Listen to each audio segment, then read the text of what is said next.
Lagos was just waking up. The sky was grey, the air stifling. The city seemed to be trying to vomit out the darkness it had swallowed overnight. In an abandoned alley, a sound rose from the base of a rusty trash bin. A baby was crying. That sound was unlike the thousands lost in the city. Muffled, broken, carrying a century's worth of sorrow. It didn't need eyes to see. It needed a heart to hear. That heart belonged to Yejide that morning. The moment she heard that sound, her heart leapt. She picked up her pace. She turned the corner and saw it.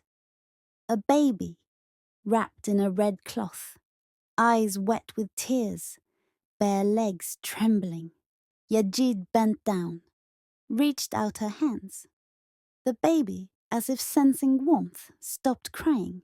Just then a woman screamed, "Don't touch that baby! The police will blame you!"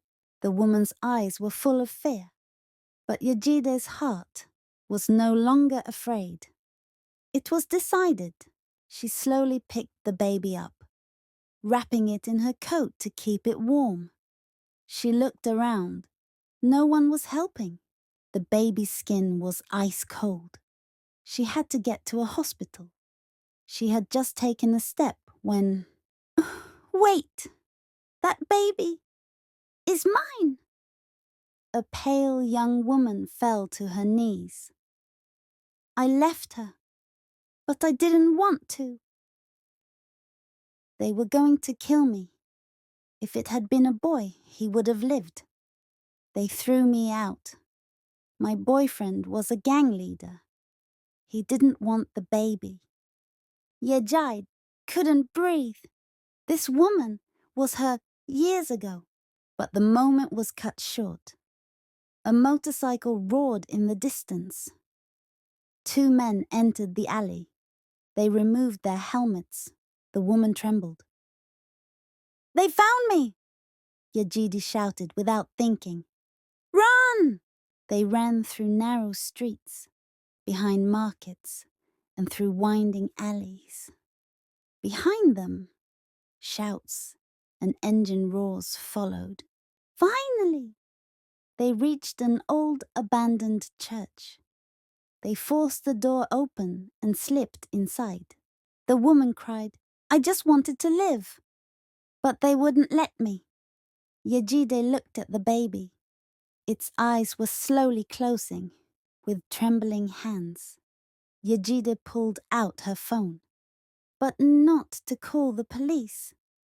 She called an old friend, a journalist.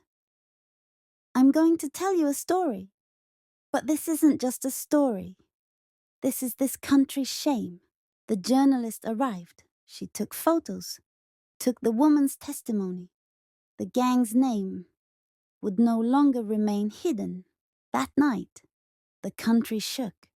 Underground gangs, the violence against women.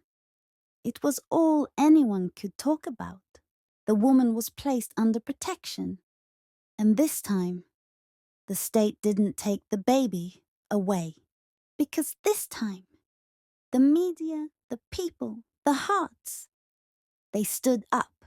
And for the first time in her life, Yejide forgave herself.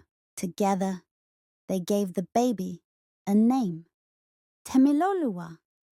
It means sent by the will of God. Months passed. Seasons changed.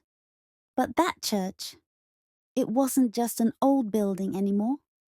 It had become a home to a new life, to a new voice. They named it Beyond the Cry. Here, abandoned women found a place they were no longer abandoned. Warmth, understanding, hope, reborn. Temiloluwa was growing. He didn't cry anymore because for the first time, someone had truly listened to his tears. I lost you, but I saved someone else. Maybe that counts as forgiveness. A mother's voice can't be silenced. A child's cry is never forgotten. And sometimes One life saves another. Months had passed. Yejide no longer lived only with her past. She was now living for the future too. That church had become a home, a place where broken wings healed, where abandoned babies were finally held. Temilolua had started walking. Each step was a tribute to one woman's courage. Each laugh, a silent victory for hundreds of silenced mothers. One day, Temilolua turned to Yejide and asked, "Who is my mother?" Yejide paused, then smiled. "You have two mothers. One gave you life. The other gave it back to you. Not every cry marks an ending. Sometimes it marks a beginning. Because even in the darkest night, a new morning will rise. And that morning won't be the morning of sin, but the morning of hope." Time passed, but the story did not fade. The cries, the courage, the love, they echoed in every woman who entered that door. Temilolua had become a symbol, not just of survival, but of voices once silenced, now rising together. Media came and went. Some tried to sensationalize, but Yejide always reminded them, this was not a tragedy, it was a rebirth. The government promised reforms. But Yejide didn't wait. She started training programs for young mothers. She built a school. And then, one rainy night, the girl who once screamed from the window came knocking. "I was afraid," the woman whispered. Yejide replied, "So was I, but I stepped forward anyway." Some nights, Yejide would still wake up crying. The past never truly leaves. But now, she no longer cried alone. Temilolua's first day of school came. He was nervous. Yejide knelt down and whispered, "Go show them who you are." He turned back just once and smiled, a smile that said, "I am not forgotten." The church grew, not in walls, but in love.